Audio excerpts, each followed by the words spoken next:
오늘의 주요 뉴스입니다. 어제 하루 코로나19 신규 환자는 747명으로 이틀 연속 700명대를 기록했습니다. 김부겸 신임 국무총리는 올해 안에 국민이 평범한 일상으로 돌아갈 수 있도록 최선을 다하겠다고 밝혔습니다. 네, 오늘부터 아스트라제네카 백신 2차 접종이 시작됩니다. 2차 접종에는 30살 미만도 포함되는데 강제성은 없습니다. 미 질병통제예방센터가 백신 접종자는 실내에서 마스크를 착용하지 않아도 된다고 밝혔습니다. 다만 버스나 기차 등 대중교통을 이용할 경우에는 여전히 마스크를 써야 한다고 강조했습니다. 오늘 서울 최고 기온이 30도까지 오르는 등 이틀째 때이른 여름 더위가 이어지겠습니다. 더위는 오늘 절정을 이룬 뒤 내일과 모레 비가 내리면서 누그러지겠습니다.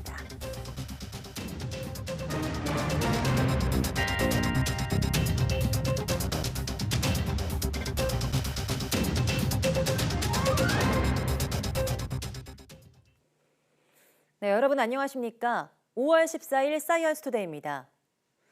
코로나19 신규 환자가 이틀째 700명대를 기록했습니다. 중앙방역대책본부는 오늘 0시 기준 국내 확진자가 747명 늘어서 누적 13만 380명이라고 밝혔습니다. 지역 발생은 729명으로 수도권에서만 435명이 확진됐습니다. 이 외에도 산발적 집단 감염이 이어지면서 전국 모든 시도에서 환자가 나왔습니다. 숨진 사람은 2명 늘어 국내 사망 누적은 1,893명에 달합니다. 위중증 환자는 7명 줄어 누적 153명이 됐고 완치 환자는 489명 늘어 격리 해제 누적은 12만 395명입니다. 신규 해외 유입은 18명으로 이 가운데 9명이 입국자 검역에서 확인됐습니다. 백신 접종은 어제 하루 7,139명이 받아 국내 1차 접종 누적은 371만 9,983명입니다. 2차 접종자는 7만 7,987명이 추가돼 누적 82만 5,700명으로 집계됐습니다. 네, 코로나19 확산에 대응해서 교육부가 최근 3주간 집중 방역 기간을 운영한 결과 직전 3주보다 학생 확진자가 감소한 것으로 분석됐습니다. 네, 그러나 학교 집단 감염은 이 기간에도 전국 곳곳에서 발생해서 한계도 드러냈다는 지적도 나오고 있습니다. 교육부는 4월 21일부터 이달 11일까지 집중 방역 기간 3주간 유초, 중고 학생 1,011명이 확진됐다고 밝혔습니다. 집중 방역 기간 직전 3주 동안 발생한 학생 확진자보다 130명 감소했습니다. 그러나 집중 방역 기간에 서울 강남 초등학교를 비롯해서 광주와 울산의 학교에서도 학생, 교직원 집단 감염이 발생해서 기본 방역수칙 강조만으로는 한계가 있었던 것 아니냐는 비판도 나오고 있습니다. 교육부는 오늘까지 서울, 울산 지역에 이동형 검체 채취팀을 시범 운영하고 결과를 분석해 다른 지역으로 확대할지 여부를 결정할 예정입니다. 네, 김부겸 국무총리는 올해 안에 우리 국민이 평범한 일상으로 돌아갈 수 있도록 혼신을 다해서 노력하겠다고 강조했습니다. 김 총리는 취임 이후 처음으로 주재한 코로나19 중대본회의에서 상반기까지 방역 상황을 최대한 안정적으로 관리하는 것이 급선무라고 생각한다며 이같이 밝혔습니다. 또 상반기까지 코로나19 상황이 안정된다면 오는 7월부터는 새로운 거리두기로 전환하고 11월 집단 면역 형성을 앞당기기 위해서 전 국민을 대상으로 한 백신 접종에도 속도를 내겠다고 밝혔습니다. 네, 그럼 김부겸 총리의 말 직접 들어보겠습니다. 올해 안에 국민들께서 평범한 일상으로 돌아가실 수 있도록 우리 경제가 강하고 빠르게 도약할 수 있도록 혼신의 노력을 다하겠습니다. 우선 상반기까지 방역 상황을 최대한 안정적으로 관리하는 게 급선무라고 생각합니다.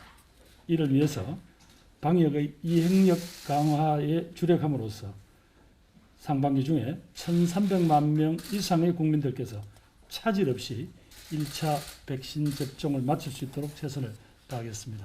접종을 마치신 분들에 대한 혜택도 확대하며 일상으로의 복귀를 차근차근 준비해 나가겠습니다.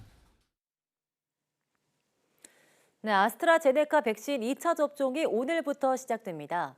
혈전 생성 우려로 접종이 중단됐던 30살 미만도 대상에 들어갔는데요. 하지만 부작용 우려가 여전한 데다 군과 경찰에선 화이자 백신을 접종하는 것으로 알려지자 현장에선 불만의 목소리가 큰 상황입니다. 황보혜경 기자가 보도합니다. 지난 3월 1차 접종 때 아스트라제네카 백신을 맞은 요양원 종사자 27살 진영욱 씨. 별다른 부작용은 없었지만 2차 접종을 앞두고는 고민이 많습니다.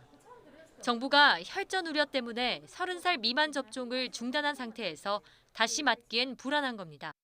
주변에서 많이 걱정을 하시더라고요. 몸 상태는 좀 어떤지 궁금해 드리고요. 아무래도 혈전이 부작용이 있기 때문에 2차 접종에서 많이 우려가 되는 부분입니다. 아스트라제네카 백신은 1차 접종 11주 뒤 다시 백신을 맞아야 정상적으로 항원이 생깁니다. 오늘부터 2차 접종을 받게 될 30살 미만 대상자는 13만 5천여 명이 넘는데 병원에서 일하는 사람을 비롯해 요양병원과 요양시설 종사자가 대부분입니다. 그러나 1차 때 증상이 없었다 해도 2차 접종에서 문제가 생길지도 모른다는 생각에 접종을 포기하겠다는 사람이 나오고 있습니다. 거기에 대한 연구 제대로 되어 있지 않은 상황인데 일단 백신 2차를 받긴 맞아야 하니까 1차 때 좀 이상 반응이 심했던 분들은 2차 안 맞겠다는 분들도 계시긴 해요. 정부의 엇갈린 대응도 불안을 키웠습니다. 애초 아스트라제네카 백신 접종 대상이었던 30살 미만 군인과 경찰관들에게는 화이자 백신을 접종하기로 하자 요양시설 종사자들에게서 더욱 볼멘 소리가 나오는 겁니다. 처음에 그 얘기 들었을 때는 좀 당황을 했죠. 그쪽에서는 화이자를 맞는데 저희한테는 선택권이 없으니까. 정부는 1차 접종 때 이상이 없었던 사람에 한해 2차 접종을 하도록 권고했습니다. 2차는 1차보다 이상 반응의 발생 빈도도 더욱 줄어든다며 적극적인 접종을 당부했습니다. 아마 2차 접종까지 모두 다 완전 접종을 하시게 되면 예방 효과는 훨씬 더 클 수 있다고 보고 있습니다. 아스트라제네카 백신에 대한 접종 예약률을 얼마나 끌어올릴 수 있을지가 관건인 가운데 방역 당국은 다음 달까지 1,300만 명, 9월까지 3,600만 명에 대한 1차 접종을 마치겠다는 방침입니다. YTN 황보혜경입니다. 만 70살 이상 고령층의 코로나19 백신 접종을 위한 예약이 일주일째 진행 중인데 예약률이 기대에 못 미치고 있습니다. 기저 질환을 앓는 분들이 이상 반응을 우려해서 예약을 망설이고 있고 또 아스트라제네카 백신 자체에 대한 불신도 영향이 있는 것으로 보입니다.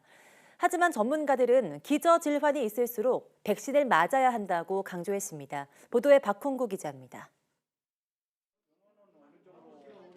만 70세에서 74세까지 어르신의 코로나19 백신 접종 예약은 지난 6일 시작해 일주일째 이어지고 있습니다. 현재 예약률은 51.7%로 절반 정도만 맞겠다는 입장입니다. 65세에서 69세까지도 사흘이 지났는데 38%가 접종을 예약했습니다. 예약 마감일인 다음 달 3일까지는 기간이 많이 남아있지만 75세 이상의 화이자 백신 접종 동의율 86%와 비교하면 매우 낮은 수준입니다. 이 연령층에 있어서 아스트라제네카의 접종을 많이 받을 수 있을 만한 어떤 유인책들을 많이 마련해야 되는데 그 부분에서 제일 중요한 것이 이 부작용에 대한 여러 가지 피해 대책도 물론 있겠고요. 정부의 백신 접종 설명회에서도 부작용에 대한 우려가 많이 제기됐습니다. 고혈압이나 당뇨 같은 기저질환이 있거나 과거 병력이 있는 경우 백신을 맞아도 되는지 질문이 이어졌으나 전문가들은 심한 경우가 아니라면 기저질환은 문제가 되지 않는다고 밝혔습니다. 개발된 그 코로나19 백신들은 금기가 되는 기저질환이 없다고 보시면 될 것 같습니다. 적극적인 치료를 하고 있는 그런 과정인 분들을 제외하고는 모든 분들이 기저질환이 있는 분일수록 전문가들은 또 백신이 치매를 유발한다는 소문은 명백히 조작된 정보라며 백신과 치매는 어떤 관련성도 없다고 일축했습니다. 정부는 특히 지금까지 접종해서 60대 이상 고령자가 이상 반응을 신고한 예는 0.2%에 불과하다며 다른 연령대와 차이가 없다고 강조했습니다. 국내 60대 이상 접종자의 99.8%는 특별한 이상 반응이 없이 접종을 받으셨습니다.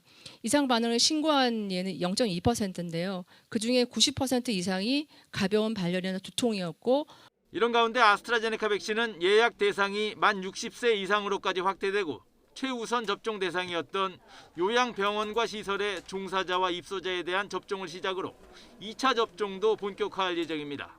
이어 백신 물량이 추가로 확보되면 이번 달 말부터는 고령층에 대한 접종이 시작됩니다. YTN 박홍구입니다.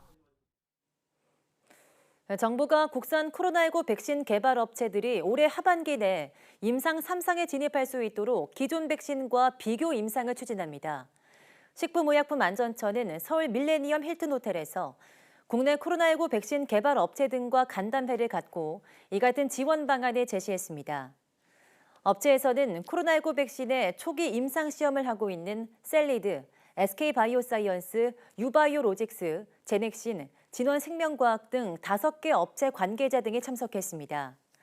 식약처는 기존 승인받은 해외 백신과 효과 및 안전성을 비교하는 방식의 비교 임상 등 임상 3상의 신속 설계를 위한 백신 개발 지침서를 오는 6월까지 개정할 계획입니다. 김강립 식약처장은 우리가 자체적으로 백신을 개발하는 경험과 역량을 갖고 있지 못하다는 것은 국가의 보건 안보 측면에서 큰 공백이라며 정부에서는 끝까지 기업들의 코로나19 백신 개발을 지원하겠다고 강조했습니다. 현대차 그룹이 내년 미국 현지에서 전기차 생산에 나서는 등 올해부터 2025년까지 5년간 미국에 8조여 원을 투자하기로 했습니다. 현대차 그룹은 미국 내 생산 설비 향상 등과 함께 전기차 생산과 수소, 도심 항공교통, 자율주행 등 미래 성장 동력 확보에 모두 74억 달러, 8조 1,417억 원을 투자한다고 밝혔습니다. 현대차와 기아 모두 전기차 모델의 현지 생산을 추진하면서 현대차가 먼저 내년 중 전기차 현지 생산을 시작할 계획입니다. 미국 바이든 행정부가 강력히 추진하는 그린 뉴딜과 미국 제품 구매 전략에 발맞춰서 선제적으로 대응하겠다는 전략입니다. 미국 전기차 시장은 2025년 240만 대, 2030년 480만 대, 2035년 800만 대 등으로 크게 확대될 것으로 전망됩니다. 현대차 그룹은 국내 전기차 생산 물량의 이관은 없으며 국내 공장은 전기차 핵심 기지로서 역할을 지속하게 된다고 밝혔습니다. 어제 서울을 비롯한 서쪽 지역은 기온이 30도 안팎까지 오르면서 순식간에 여름이 찾아왔습니다. 오늘도 마찬가지인데요. 어제보다 더 덥다고 합니다. 정혜윤 기자입니다. 구름 한 점 없이 맑은 하늘에서 강한 햇살이 거침없이 쏟아집니다. 겉옷을 벗고 반소매 차림을 한 시민들은 시원한 음료수로 더위를 식힙니다. 기온이 크게 오른 도심은 이미 봄보다 여름에 가깝습니다. 청계천 다리 그늘과 시원한 바람은 더위를 피하려는 시민들의 고마운 휴식처입니다. 양산 쓰고 왔어요. 너무 더워진 것 같아요. 여기는 바람도 너무 시원하고요. 물소리도 시원하고 쾌적한 것 같아요. 서울 공식 기온은 평년보다 7도나 높은 29.6도를 기록했습니다. 7월 하순 한여름에나 볼 수 있는 기온으로 올봄 최고입니다.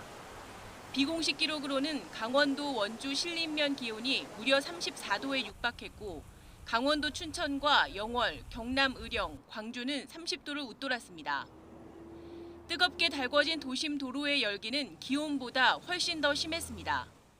차량이 많이 다니는 도로 아스팔트는 강한 햇살과 차량 열기가 더해지면서 표면 온도가 무려 50도 안팎까지 크게 치솟았습니다.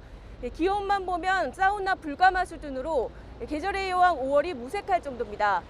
특히 도심 지역을 중심으로는 건강에 해로운 오존 물질까지 크게 증가했습니다. 맑은 날씨에 강한 일사가 더해지며 지면이 달궈진 데다 수도권과 충청, 호남 등 서쪽 지방은 동풍이 태백산맥을 넘으며 고온 건조해진 바람이 유입돼 기온이 30도 안팎까지 크게 치솟았습니다. 서둘러 찾아온 여름 더위는 오늘 절정을 이룬 뒤 주말과 휴일 전국에 비가 내리면서 누그러지겠습니다. 이어 다음 주에는 기온이 제자리를 되찾으며 예년 이맘때의 따뜻한 봄 날씨가 이어질 전망입니다. YTN 정혜윤입니다.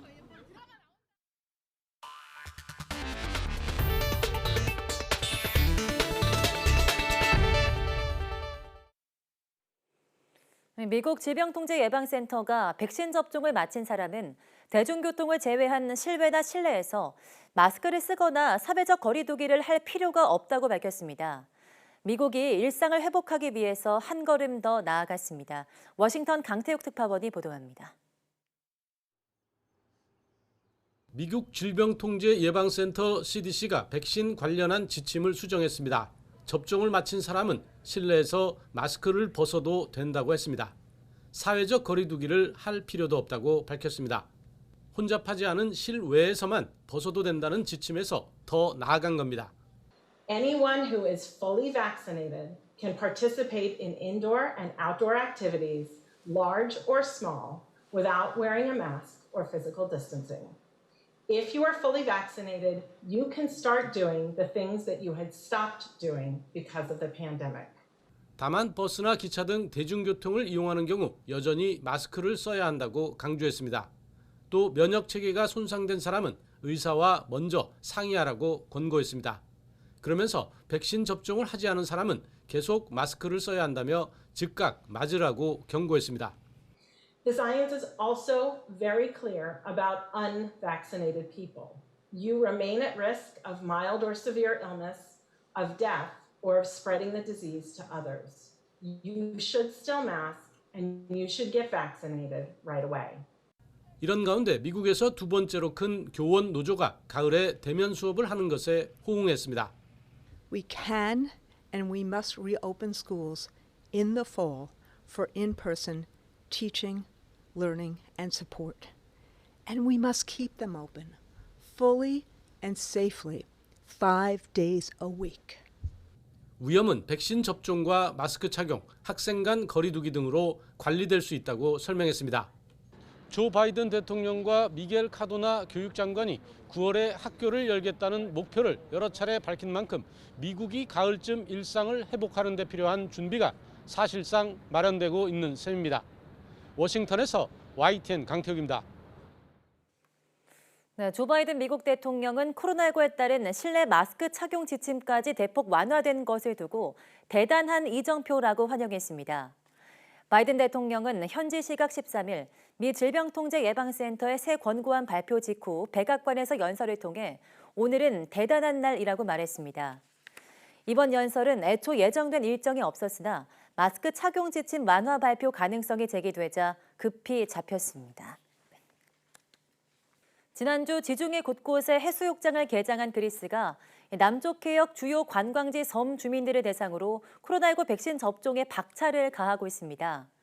지난해 코로나19 사태로 관광 산업에서 큰 타격을 입은 그리스가 올여름 관광 성수기를 겨냥해서 대비를 서두르고 있습니다. 박상남 기자입니다. 소형 항공기가 그리스 남쪽 해역의 낙소스 섬에 착륙했습니다. 소방대원들의 손에 들려 있는 것은 화이자 바이오엔테크 코로나19 백신입니다. 인근 2개 섬 주민들을 위한 2차 접종 물량입니다. Με την συνοδεία των γιατρών από το νοσοκομείο της Νάξος θα εμβολιαστούν τη δεύτερη δόση οι μόνιμοι κάτοικοι από 18 ετών και άνω. Στην ουσία η Ηρακλιά και η Σκηνούσα σε 15 μέρες από σήμερα έχουν αποκτήσει το περίφημο τείχος ανοσίας. 낙소스 섬은 에게해 키클라데스 제도의 12개 섬 가운데 가장 큰 섬으로 행정 중심지 역할을 합니다. 이곳에 전달된 백신은 인근 2개의 섬, 이라클리아 섬과 시누사 섬으로 다시 배분돼 운송됐습니다. 백신 접종 센터 밖에서 기다리던 주민들을 대상으로 한 2차 접종이 마침내 시작됐습니다. Η όλη διαδικασία είναι πολύ καλή διότι μας δίνει την ευκαιρία να κάνουμε όλοι εμβόλιο γρήγορα και ανώδυνα γιατί αλλιώς θα πρέπει να κάνουμε κάποιο ταξίδι, να περιμένουμε και όλα αυτά, οπότε γλιτώνουμε μια μεγάλη ταλαιπωρία. 그리스는 지난해 코로나19 팬데믹으로 주력 산업인 관광 산업에서 큰 타격을 입었습니다. 하지만 백신 접종이 본격화되면서 올여름 관광 성수기 대목을 다시 기대할 수 있게 됐습니다. 그리스 전체 인구 1,070만 명 가운데 섬 주민은 약 150만 명입니다. YTN 박상남입니다. 네, 유럽연합 EU 회원국 성인의 4분의 1 이상이 코로나19 백신 접종을 망설인다는 설문조사 결과가 나왔습니다. EU 산하기관인 유로파운드는 지난 2, 3월 온라인 설문조사에서 응답자의 27%가 코로나19 백신을 맞을 가능성이 매우 낮거나 다소 낮다고 답했다고 13일 밝혔습니다. 국가별로 보면 불가리아가 이 같은 응답이 61%로 가장 높았고 덴마크, 몰타, 아일랜드는 10% 미만으로 가장 낮았습니다. 유로파운드는 또 코로나19 백신 접종을 주저하는 것과 소셜미디어 사용 간의 연관성이 있는 것으로 나타났다고 전했습니다. 소셜미디어를 하루 3시간 이상 사용하는 응답자들은 그렇지 않은 이들보다 약간 더 백신 접종을 주저하는 것으로 나타났습니다. 신문, TV, 라디오 등 전통적 뉴스 공급원을 주요 정보원으로 이용하는 응답자 사이에서는 백신에 회의적인 사람의 비율이 상대적으로 낮은 18%로 조사됐습니다. 캐나다, 미국에 이어 아랍에미리트도 12살부터 15살까지 연령에 대한 코로나19 백신 접종을 승인했습니다. 아랍에미리트 보건부는 현지 시간 13일 트위터 계정에서 12살부터 15살까지 연령에 대한 화이자 바이오엔테크 코로나19 백신 긴급 사용을 승인했다고 밝혔습니다. 화이자의 코로나19 백신은 그동안 16살 이상에게만 접종이 이루어졌으나 화이자는 12살부터 15살까지 대상으로 한 시험에서 예방 효과가 100%였다는 임상 결과를 발표한 뒤 각국에 사용 신청을 냈습니다. 화이자는 지난달 10일 유럽의약품청에도 백신 사용 대상을 12살부터 15살까지 연령에도 확대해달라고 요청했습니다. 유럽의약품청은 이르면 이달 말 승인이 이루어질 수 있다는 입장을 밝혔습니다. 네, 사이버 공격을 받은 미국 최대 송유관 운영사 콜로니얼 파이프라인이 해킹 범죄 단체에 몸값 57억 원을 지불하고 사태를 해결한 것으로 전해졌습니다. 미국 정부는 몸값 지불 여부에 대해서 회사 측에 조언을 하지 않았습니다. 김진호 기자입니다. 블룸버그 통신과 CNBC 방송이 소식통을 인용해 콜로니얼 파이프라인이 해킹 집단의 몸값을 지불했다고 현지 시간 13일 보도했습니다. 콜로니얼은 지난 7일 해킹 공격을 당한 지 수시간 만에 해커들에게 약 500만 달러, 우리 돈으로 57억 원 정도를 지불했다고 2명의 소식통이 블룸버그 통신에 전했습니다. 해커들은 돈을 받자마자 콜로니얼에 네트워크를 복구할 수 있는 복호화 툴을 보내줬지만 이 툴의 작동이 너무 느려 복구에 시간이 많이 걸렸던 것으로 전해졌습니다. 회사 측은 추적이 어려운 가상화폐로 이 금액을 전달했고 미 연방정부도 몸값을 지불한 사실을 알고 있다고 또 다른 관계자가 밝혔습니다. 미 연방수사국은 지난해 급부상한 신생 해킹 단체 다크사이드를 범인으로 지목했고 다크사이드도 자신들의 소행임을 시사하는 성명을 올린 바 있습니다. 다크사이드는 동유럽 또는 러시아에 기반을 둔 것으로 추정됩니다. We do have strong reason to believe that the criminals who did the attack are living in Russia. 이들은 주로 악성 코드를 이용해 피해 기업의 컴퓨터 시스템에 침입한 뒤 파일을 암호화하고 인질로 잡힌 데이터를 풀어주는 대가로 몸값을 요구합니다. 통상 미국 정부는 비슷한 유형의 범죄를 부를 수 있다는 이유로 몸값을 지불하지 말 것을 권고하지만 이번 경우에는 조언을 하지 않는다는 입장을 밝힌 바 있습니다. Colonial is a private company and will defer information regarding their decision on paying a ransom to them. That is a private sector decision and the administration has not offered further advice at this time. 콜로니얼이 다크사이드에 몸값을 지불했다는 보도는 회사 측이 시스템 재가동에 들어간 이후에 나왔습니다. 콜로니얼은 전날 저녁 성명을 통해 파이프라인 재가동을 시작했다고 발표한 데 이어 이날 중으로 전체 시스템에 걸쳐 서비스를 재개할 수 있을 것으로 기대한다고 밝혔습니다. 인구가 많은 미 동부 해안 일대 석유 공급의 45%를 책임지는 콜로니얼 송유관이 엿새 동안 가동 중단되면서 사재기 현상이 벌어지고 휘발유 소비자 가격이 7년 만에 갤런당 3달러를 돌파하기도 했습니다. YTN 김진호입니다.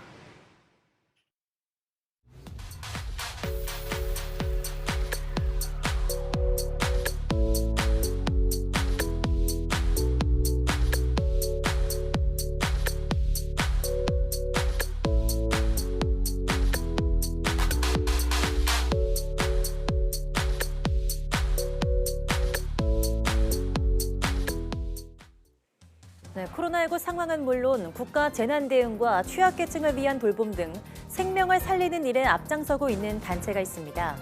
바로 대한적십자사인데요. 오늘 오후 사이언스투데이에서는 대한적십자사 신희영 회장 스튜디오로 초대해서 자세한 이야기 나눠보겠습니다. 많은 시청 바랍니다. 함께해 주신 여러분 고맙습니다.